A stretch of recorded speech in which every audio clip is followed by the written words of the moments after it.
अरकान के वोट चोरी करके इमरान खान की हुकूमत यहां पे मुसल्लत की गई पाकिस्तानी कौम पे, तो तमाम सियासी जमातों ने कहा कि हम इसको तस्लीम नहीं करते। हम इस ईवान में आए, अंडर प्रोटेस्ट आए, हमने उन इंतखाबी नताइज को कभी नहीं माना, लेकिन मुल्क के नाजुक हालात के पेश नज़र हमने घेराव करके इस्लामाबाद का इमरान खान साहब की हुकूमत को गिराने की कोशिश नहीं की। हम जेलें भुगतते रहे, झूठे मुकदमात का सामने किया। कई बार मेरी और आपकी मुलाकात अकाउंटेबिलिटी कोर्ट में होती थी, जहां आप भी जुर्म बेगुनाही में भुगतते थे सजा। हम अभी तक काट रहे हैं, हमारे और बहुत सारे साथी। हर तरह से तंग किया गया, लेकिन जो कोई कुछ बोता है वही काटता है। जो कुछ आज इस झूठे महात्मा के साथ हो रहा है, इसे वबाल भी कहा जा सकता है और मकाफात अमल भी कहा जा सकता है। यह किसी की गिरफ्त में नहीं है, यह अपने कहे की गिरफ्त में है। किसी पर बहुतान लगाना, डिलिबरेटली झूठ बोलना, जानते हुए कि मैं गलत बयानी कर रहा हूं, हर गंद खुद करना, और चूंकि खुद गंदा है, सर से पांव तक गंदा है, उस गंद को अपने मुखालफिन के चेहरों पर मलना, उनकी पगड़ियां उछालना, लोगों के घरों पे हमले करना, बीमारों के अस्पतालों पे हमले करना जाके, ये था इस पाकिस्तान की आरएसएस पीटीआई का ब्रांड। आज हालात ये हैं कि ममनुआ फॉरेन फंडिंग भी साबित हो गई है, वोट चोरी पहले ही साबित थी, खैरात चोरी भी सामने आ चुकी है, और अब तोशा खाने की चोरी नहीं डकैती सामने आ गई है। और मामला एक घड़ी तक नहीं है, मामला तहाइफ का एक लामुतनाही सिलसिला है। पहले घड़ी सेट की बात हुई, अब हीरो वाले कलम की बात चल रही है। तो मौसूफ ने सोचा कि दिहाड़ी लगाने का इससे बड़ा शॉर्टकट कोई नहीं है। सामान आते थे और उसे औने पौने बेच के, क्योंकि माल मुफ्त दिल बेरहम, और उसकी अपनी मर्जी की कीमत लगवा के मार्जिन जेब में डाल लिया और पैसे वहां कुछ जमा करवा दिए टोकन के तौर पे, और उसके बाद उसे किसी गोशवारे में शो नहीं किया। इस मुल्क के अदालती निजाम ने लोगों को, बहुत बड़े बड़े कायदीन को, किसी को इसलिए निकाल दिया कि आपने खत नहीं लिखा, किसी को इसलिए निकाल दिया कि आपने वो तनख्वाह जो अपने बेटे से लेनी थी बताई नहीं, तो आप भी डिस्क्वालिफाइड है। ये जो नजरिया जरूरत के तहत फैसले दिए गए और बच्चे जमूरे पाले गए। इमरान खान साहब भी बुनियादी तौर पे एक बच्चा जमूरा थे, मगर वो प्रोजेक्ट इमरान उसके परख आहिस्ता आहिस्ता उड़ रहे हैं।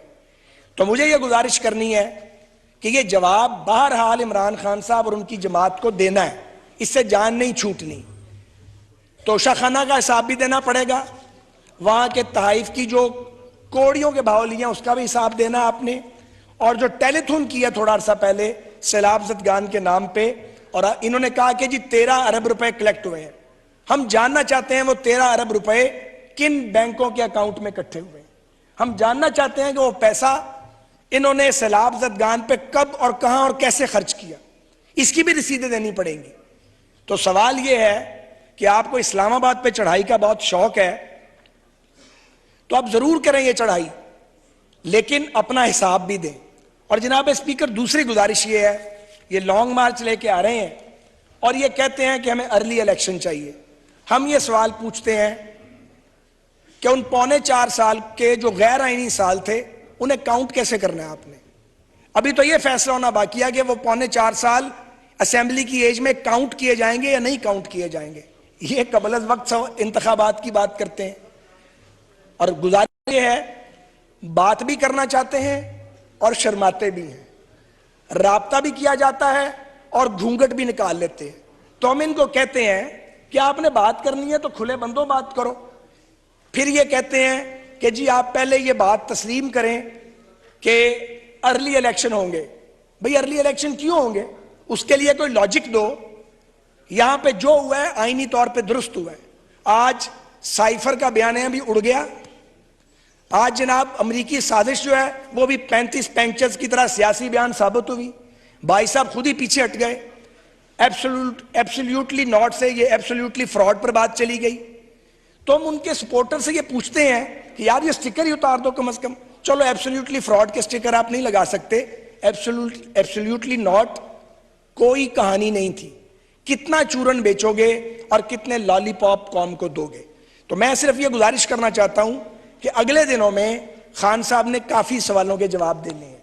वो जो बेचारा वहां शहीद हुआ 3 बच्चों का वालिद, उसके बारे में रिपोर्ट आ गई है कि लॉन्ग बैरल का वो वेपन था जिससे उसकी शहादत हुई है, तो आपके गार्ड्स के पास था और आप चले थे पर्चा कटवाने वजीर आजम पे, वजीर दाखिला पे और एक आला फौजी अफसर पे बगैर किसी सबूत के।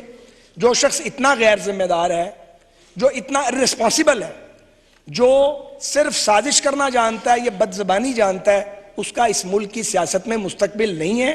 वो अपना जोर जरूर लगाएं।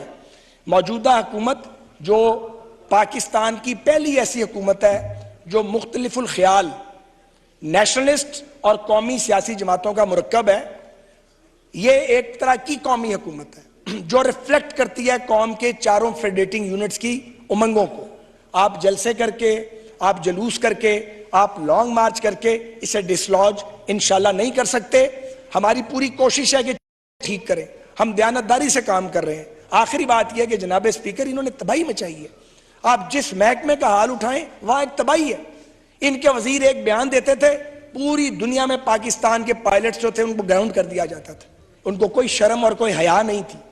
एक बड़ी बड़ी बातें करने वाला एक शख्स जो शेख चिली की तरह यहां बोलता था, वो जो कुछ कर गया है रेलवेज के साथ, बर्बादी फेर गया है। उनके बाद आने वालों ने उससे ज्यादा सवा सत्यानाश किया। बाकी महकमों का भी यही हाल है। तो ये हम संजीदगी से अपना काम कर रहे हैं और हम कौम को इस बात का यकीन दिलाते हैं कि ये फितना इमरानिया है, इसकी साजिश इंशाल्लाह कामयाब नहीं होने देंगे और हम सब परफॉर्म भी करेंगे और इस फितने का रास्ता भी इंशाल्लाह रोकेंगे। बहुत शुक्रिया। YouTube पर गुगली टीवी देखने के लिए youtube.com की सर्च बार में गुगली टीवी टाइप करें। गुगली टीवी के पेज पर सुर्ख रंग के सब्सक्रिप्शन वाले बटन पर क्लिक करना ना भूलिए। YouTube पर अपलोड होने वाली वीडियो से बाखबर रहने के लिए बेल आइकॉन पर क्लिक कीजिए। आपको हर नई आने वाली वीडियो के बारे में नोटिफिकेशन मौसूल हो जाएगा।